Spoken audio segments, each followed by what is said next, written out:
여러분 구독 박아주세요. 성두통이라는 말을 잘 이해하지 못하는 경우가 있는데 오르가즘을 느꼈거나 성관계할 때 머리가 아프다고 하시는 분도 있어요. 예를 들어 성관계를 기피하는데 남자가 물어봤는데 머리가 아파서 하면 도저히 남자들이 이해 못하는 경우가 있거든요. 머리가 아파서 부부관계를 못하겠다. 남자들이 이해를 못하죠.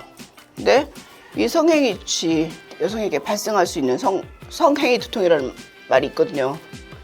이제 히포크라테스가 제일 먼저 이거를 언급할 정도로 오래된 병인데 호르몬이나 질염이나 자궁근종 같은 여러 가지 원인에 의해서 발생할 수 있는데 여성의 20%가 경험할 정도로 굉장히 흔한 질환이고, 이유는 성관계를 할 때 혈관이나 자율신경계가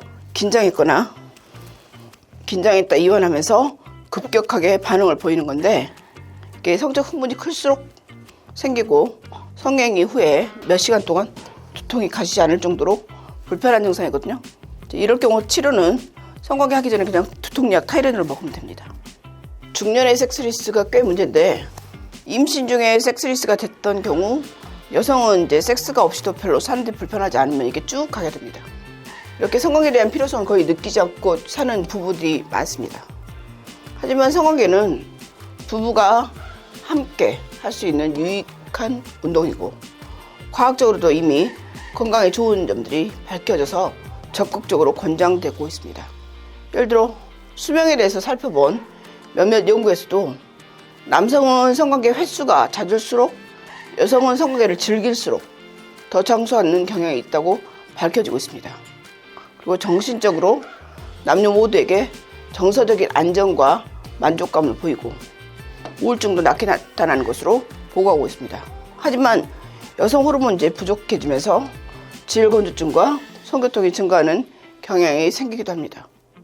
부부관계가 감소하는 이유를 보면 일단은 성욕이 없기 때문에, 그런데 성욕이 없는 이유 중에 프롤락틴이나 갑상선 호르몬 문제상 생기고, 우울증, 이런 호르몬 수치의 감소, 성기능 장애, 특히 폐경기 여성의 15에서 30%는 불감증이나 성욕저하고 성교통의 원인이 되는데, 방광에 통증이 있거나 요실금, 과민성 방광이나 자궁과 난소에 혹이 있을 경우, 그다음에 이제 지나친 자녀 사랑 때문에 남편이 중요하지 않거나, 출산과 육아 등의 여러 가지 원인으로 피곤하거나 너무 바쁜 아내, 그리고 성관계 후에 두통이 생기는 성두통, 의학적이나 정신적인 문제, 당뇨나 혈압이나 이런 여러 가지 문제나 우울증이나 여러 가지 다른 원인 때문에 부부관계를 감소하는 것이 여자의 원인이고요. 성욕자 중에는 프롤락틴은 증가하는 것이 원인이고 갑상선은 감소하거나 증가하는 것이 둘 다 원인이 되는데, 특히 프롤락틴은 임신 중이나 수유 중에 상승해서 유즙이 분비되는 것이 원인인데, 이 호르몬이 상승하면 성욕이 줄고 여성의 성기 조직이 위축이 되면서 성관계 할 때 성교통을 유발하게 됩니다.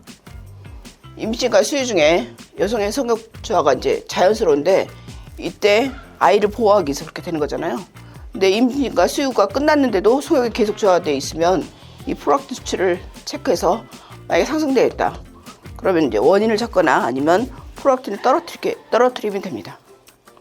갑상선 기능 저하증이 있거나 갑상선 기능 항진증이 있다, 그러면 원인을 찾아서 약물 치료를 하면 됩니다. 그리고 갑상선 기능이 저하되어 있다, 그러면 신진대사가 줄고 성욕이 떨어질 수 있고 살이 찌기 때문에 그걸 교정하면 좋아집니다. 여러분 구독 박아주세요.